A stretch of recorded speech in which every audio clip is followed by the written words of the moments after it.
and I was the one who was negotiating with them at the UN with that, a cooperation agreement where they would assist Dominica in many fields, in education, in health, in sports, in every field possible.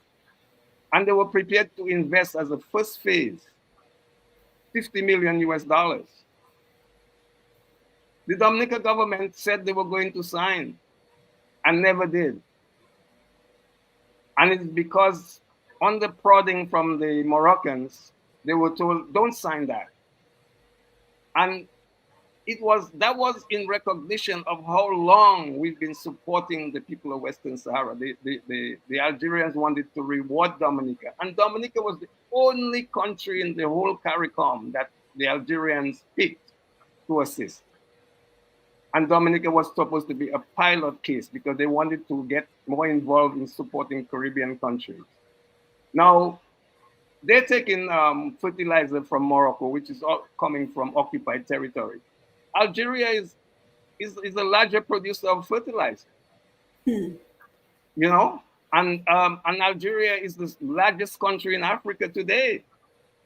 When Sudan broke up into two countries, Dr. Fontaine knows that very well. Algeria has now geographically the largest country on the African continent, and I was amazed when I learned that Algeria has snow-capped mountains. That's how big that country is. They have desert. It's not just all desert. They have snow-capped mountains, and they are on the Mediterranean. They are a tourist country as well, you know. Maybe their tourism is not as advanced as Morocco's, but they're well on their way. And when we were there, they were saying to us, look, we are aiming to be the gateway to Africa. And you are our closest friend in the Caribbean, the Dominican people, as far as the Algerians are concerned. Mm-hmm. Yeah, I want Dr. Fontaine to ask any thoughts he has right now. But the next thing we want to talk about is the recent your recent visit to Western Sahara and how that all came about. But before we do, let's just remind our audience that you are on the Push Past 10 Q95 FM radio platform, and we are talking about the Western Sahara conflict and the implications for Dominica and the Caribbean region. Of course, I am Simone Matthew, and I am joined by Dr. Thompson Fontaine and former UN ambassador for Dominica, Mr. Crispin Gregoire. So, Dr. Fontaine, your thoughts and anything you want to share at this point, and then let's start talking about your recent trip to the region. You know, it is one thing to read about a conflict, to watch it on the news. It's another thing to be there. Mm-hmm. It's another thing to be in the middle of the desert and to feel the 120, 125-degree heat, and to understand that is what these people have been subjected to over all of those years. You know, when they first came into the desert there, these were people who lived along the coastline. But because of the conflict with Morocco, they were forced to flee as refugees, and they were living in tents. And imagine having to live in a tent without any air condition in those types of conditions, you know. And in the summer it gets brutally hot, and we were there in the middle of the summer, and it was brutally hot and uncomfortable. You feel like your skin is ready to burst, you know, when you're out there. In fact, nothing happens between say 1 o'clock and 6 o'clock. Everybody is indoors. You don't go out, you know, in that kind of heat, you know. So it is one thing to see to hear, but to feel and to sense the suffering of the people, and that's what really struck me. What these people have to go through. In fact, our interpreter, he was saying that, you know, he was 15 years when he left his country, and now he's 52. So he's been away for 37 years, and he's not been able to visit, not one time, to go back and see relatives or visit with his people. So there is a huge cost, you know, that it has taken on the people. You know, persons have died there in the desert, not having the opportunity to go back and be with their families and meet their families, you know. So that, to me, is what came out very, very strongly, and it really brought home the suffering of these people in those types of conditions. Imagine me taken away from the beachfront and been having to live in a desert, you know, and it is tough, it is rough, you know, and yet that's what they have to go through, you know. So that, to me, was something that really struck me, and I could really feel the pain of those people. But not only that, they've lost loved ones in the armed struggle, because you have to remember that this was an armed struggle that they were engaged in, one in which they performed admirably well, because Morocco is a huge country in comparison. Western Sahara, I believe the population was probably 300,000 people. You're talking about Morocco with a few, probably 25, 30 million people. So it's a huge country, and yet they were able to stand toe to toe with them in an armed conflict. So it shows the heart of the people. It shows the commitment that they have. And in fact, what we're hearing from the Western Saharis now is what they say is that they prefer to die in a struggle than to continue to live, waste their years out there in the desert, because it is tough. I mean, think of just sand. Everywhere you turn, it's just sand. It is, and it is hot, it is uncomfortable, and it's a real struggle that the people of Western Sahara have to go through. All because another country want To the occupy real it. estate. Right, Yeah. absolutely. Yeah, so let's talk about Crispin, you wanted to add something? No, I was going to Oh, okay. address the question that you posed, and how did it come to be? Yes, how did it Uh, come to be that that particular trip to Western Sahara? well, as I said earlier, we were invited before, and that I went with Leonard Clinton, and then when the Saharans learned that there was a new leader of the United Workers' Party, they extended the invitation to Dr. Fontaine, and Dr. Fontaine asked me to again accompany him to Western Sahara. Of course, I had met the president, Brahim Ghali, before on that first trip. And, I've had a long association with them at the UN. I mean, the foreign minister and I, well, he's now the former foreign minister, but the special advisor to the president on foreign affairs now. He kept in touch with me over the years. And I said to Thompson, we have to go because this is a president of a country inviting us, and we shouldn't turn our back. Now, I should say to the Dominican people that the Western Saharans consider the United Workers' Party their closest ally in the whole CARICOM. And I have no doubt that the day when the United Workers' Party forms the government in Dominica, they will be there to assist, and they will be our gateway to the African Union along with the Algerians. And so that is been set in stone. Now, it used to be, Dr. Matthew, that all Dominican political parties supported Western Sahara, but it was in 2010 that the Labour Party decided to scuttle that friendship and dump the Western Saharans. And so the UWP is just, and the Freedom Party is just doing what used to be. We always had national unity on that question. There was never any divide there. And now we find ourselves that half of the country is supporting with the Labour Party and the other half is supporting the Saharans. It shouldn't be that way. On colonialism, we should be resolute and united, that we will not support any kind of moves by anybody to be an occupying power anywhere in the world. And that should be our position. Yeah, and again, it's about standing on principle, as we talked about before. But I wanted more information about who you met with and what what was the conversation, what was the discussion. But I think it was surprising to find out that they know about our challenges in Dominica. So, Dr. Fontaine, you want to speak to that? They know about electoral reform challenges. They kind of know what is going on in Dominica. So, what do you think? Do they listen to Q95? I think they do. Yes.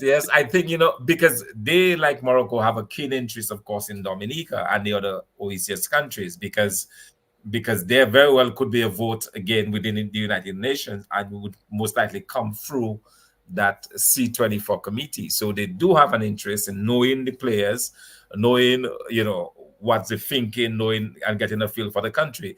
And of course, they have ambassadors that are posted in the region. In fact, the Saharian ambassador to Venezuela, one of the individuals that we met there. We've invited him to come to Dominica, but it will be good for him to give his side of the story directly to the people. So we've been able to meet with different, we met with obviously with the president. We also met with different ministers of government. We had those exchanges as well, and just really the ability to show support, to show sympathy, to empathize with them, I think was critically important. And that's what we actually did, to let them know that Dominicans care about what is going on, and that notwithstanding the approach of our government, the majority of Dominicans stand solidly behind them. So that message of solidarity, I believe, was very critical to convey. Mm-hmm. Yeah, I Ambassador? should, I should also mention that we met with a number of civil society organizations. Well, first of all, we started our first visit was to the hospital. And that's where we met both Cuban doctors and Sarari doctors. And almost all of those doctors, the Sarari people, were trained in Cuba. And that's important because Cuba is not only running a high school there, but they're also training them in higher education in different fields. Then we met with an association dealing with mine victims. We went to a province where and met with the mayor of that province and the women who work closely with that mayor. We met victims of people who have been faced serious human rights violations, and people who have been beaten by the police of Morocco, people who have disappeared. So we met one of these associations, and then we also went to look at some of how they survive. They're raising fish in the desert. We were quite surprised by that. They raise freshwater fish, tilapia. So we visited that. We went to a place where they're breeding camels. That's one of their main animals, domesticated animals that carry a lot of their load through the desert. And then we went to the museum. They have a lovely museum. I mean, when you think of, they are refugees, but they established a thriving museum. And in the museum, what was striking, Dr. Matthew, is that they have a whole section of the museum focused on the War of Liberation. So all of these weapons they captured from the Moroccans, like vehicles and tanks and mortars and all kinds of weapons. Planes that were down, planes that they shut down. Planes they shut down and all of that. That's in the museum. And in the museum, to our surprise, Dominica is mentioned. St. Vincent is mentioned. They have a whole list of all the countries that supported them and from when they did. Dominica is number 2 in the CARICOM. That's in the museum. So we didn't know that. Well, when I went the first time, that's when I learned that. But for Dr. Fontaine to see that in black and white, it was quite the revelation. So they know where we are. As I said, the foreign minister has been to Dominica many times. Well, he's now the former foreign minister. He was the one who met Prime Minister Serafin back in '79. He was the young foreign minister, and he held that position for many years. And then he still remembers that, and he tells me, "Look, I made many trips to Roseau, and it's almost like he knows Roseau that well." And he not only Dominica, but all of the CARICOM countries, they've had a very strong diplomatic offensive going back to late '70s. And as I said, Miss Charles supported them for the 15 years she was in government. She was very, very clear. And Miss Charles, when it came to colonial issues, she was very progressive. And now, when we have a younger leadership in Dominica, I would think that leadership would have known the history of colonialism on the continent. Clearly, their behavior has shown that they don't know that history at all. They do not know, or they choose to ignore. Yeah. Well, I'll let them answer that question. Yes, certainly. Yes. So what are the potential outcomes? And Dr. Fountain, I would be remiss if I didn't ask this question.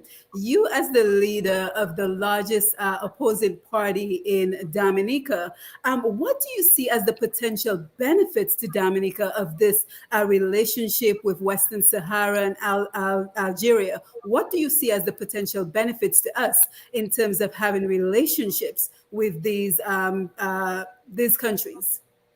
I think, showing our solidarity the way we have for them and supporting them in the fight, I think it is critically important because bear in mind, Dominica, we claim to be friends of Cuba and Venezuela, right? These are countries that have probably put the most investment into Dominica.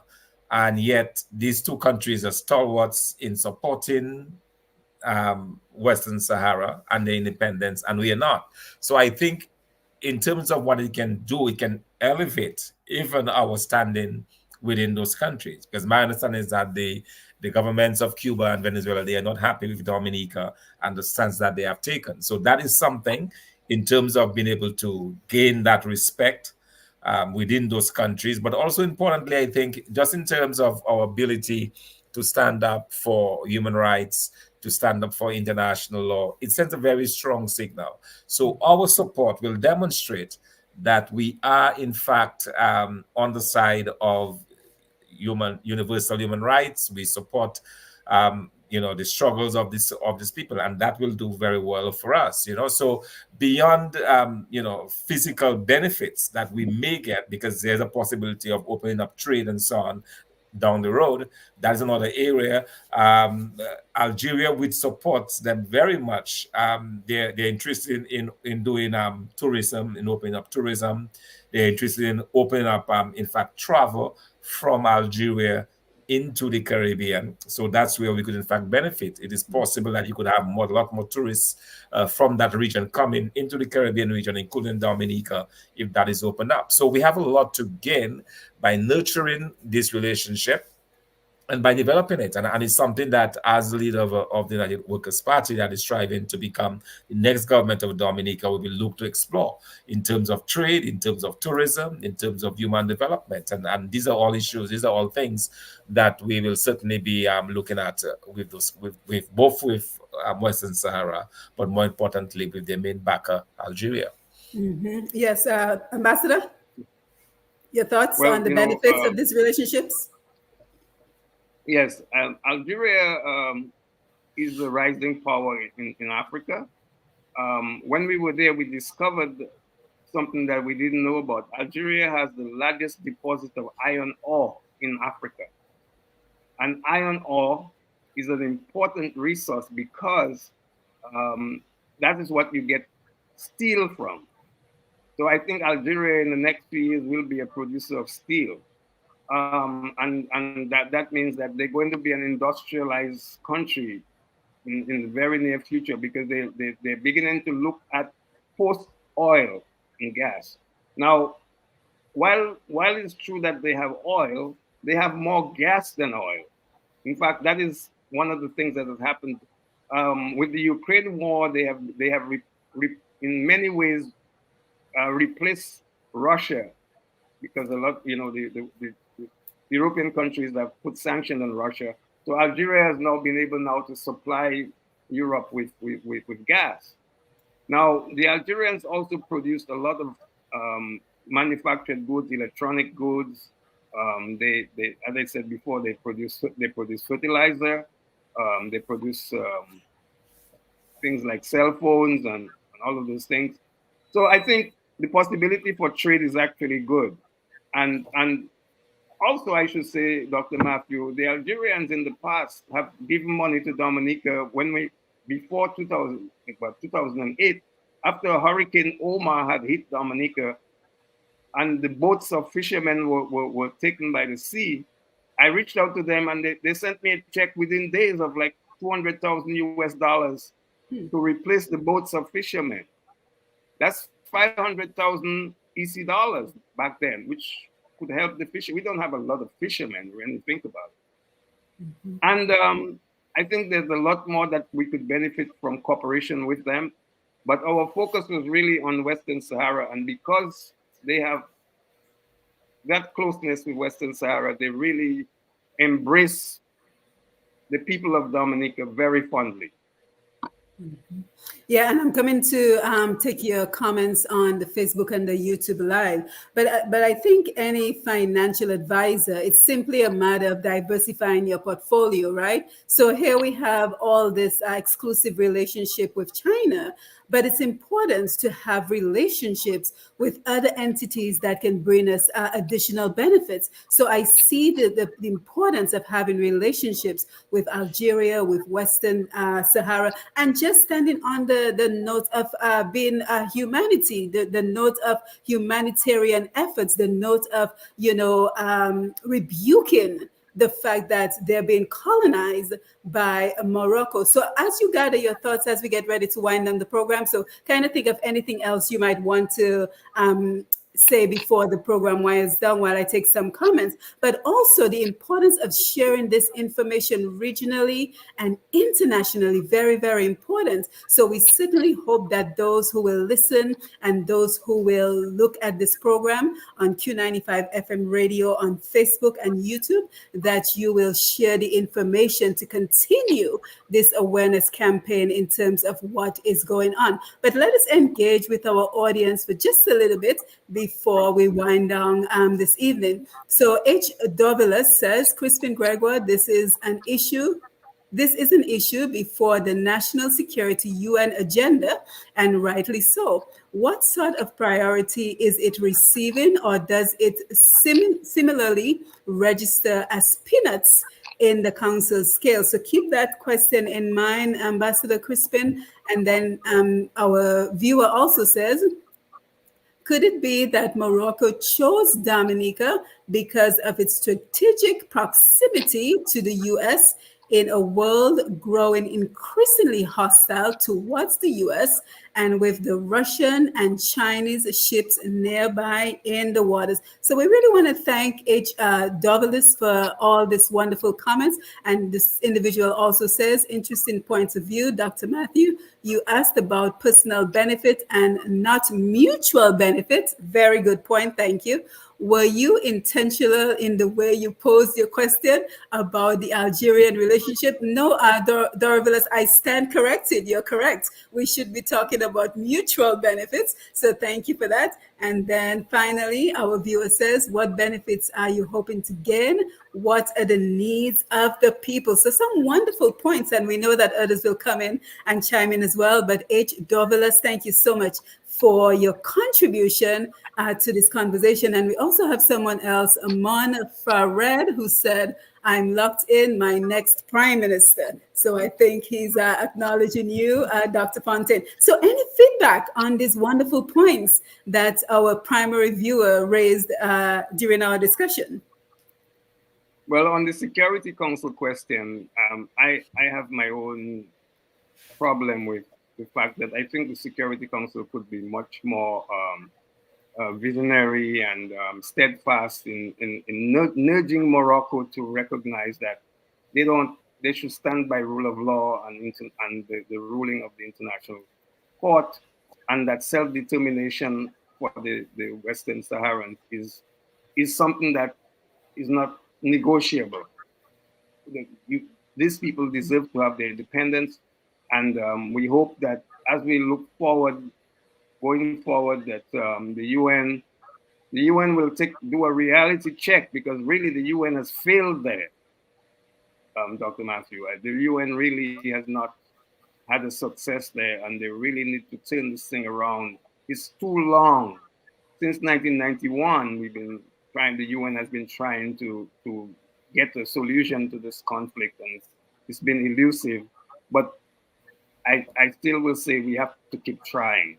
And our task now in the Caribbean is to say to those countries on the Decolonization Committee, think again, do a reality check, and let us go back to first principles and support self-determination for the people of Western Sahara. Yes, indeed. And if I could add, Simon, this thing is kind of complicated, because The US, for example, for a very long time supported Morocco because Morocco was seen as one of the few countries in the in Northern Africa that was sympathetic to the West, especially during the Cold War. The other countries around Algeria and so on, they seem to have a great affinity in supporting the Eastern Bloc of countries, and so you have that very important political thing at play, and the U.S. being a major player within the UN Security Council, is quite likely that there is some type of interference because the fact that this issue has been going for so many years, and people have died over it. There has been deaths. I talked about the very uncomfortable place that a number of those persons are right now. The fact that they have been divided, families separated, husbands separated from the wives and from the children and so on, and just families dispersed. And yet the UN, after all of these years, notwithstanding a force in place, have not done anything in any real way to deal with that issue. Tells me that a lot more remains to be done. And I would certainly like to make the appeal to Dominica and to our prime minister to really reconsider. I think that is a matter that needs reconsideration. We need to throw our support behind the Western Sahara government and their fight for self-determination, because what Morocco is engaged in is wrong, is unethical, is not moral, and we need to stand on the side of the Western Saharis. Yeah, well, thank you, Dr. Fontaine. Thank you, former Ambassador Crispin Gregoire, for being here, for explaining in a very real way a very complicated situation. But I think you did a wonderful job of clarifying the information, of making it digestible for those of us and making us aware, because those are international concerns that we in the Caribbean should all be very much aware of. So I want to thank you for joining us. Did you have any final thought? Did we capture everything that we wanted to discuss this evening? Not if we did. Yeah, so thank you again. I just want to say to the CARICOM that they should look towards countries like Algeria and other African countries becoming observers in the CARICOM. I think the time has we're now on the verge of a new dispensation in the world where the African states are now looking to the Caribbean. And the fact that we would have that connection, those of us who have that connection with African countries and at the highest level, we need to bring that to bear and get the Caribbean and Africa working hand in hand so that we can address the kind of challenges that are ahead. Africa is where the resources of the world are. And the sooner we can get close to Africa, it will be to our benefit in the region. Mm-hmm. Yeah, certainly. So thank you again. Thank you again for joining us. Thank you to our audience, our main contributor to the question, H. Dorvalus. Thank you so much for your wonderful contribution. And for everyone who will see this program, we hope that you will share the information, share this program, look out for the articles that Dr. Fontaine will write on this particular conflict as we continue to keep this conflict in the limelight, especially as it relates to the implications for Dominica and the Caribbean region. So I want to thank you once again for listening to our program this evening. Again, I'm Simone Matthew, and we were joined by Dr. Thompson Fontaine and Mr. Crispin Gregoire as we look at the Western Sahara conflict and the implications for Dominica and the region. So don't forget, follow Push Past 10. Don't forget to follow Q95 FM radio and subscribe to our YouTube channels as we continue to harness the power of technology, social media, international radio, and podcasts to leverage the expertise of our Dominican and Caribbean people. And I think Dr. Fontaine and former ambassador did a wonderful job of leveraging the expertise for the benefit of our people in the Caribbean and worldwide. So with that, we bid you good evening. Thank you for joining us. So until next time, you take care. Thank you for being here. Thank you. Appreciate it. Thanks a lot. You're welcome. Take care. Okay. right?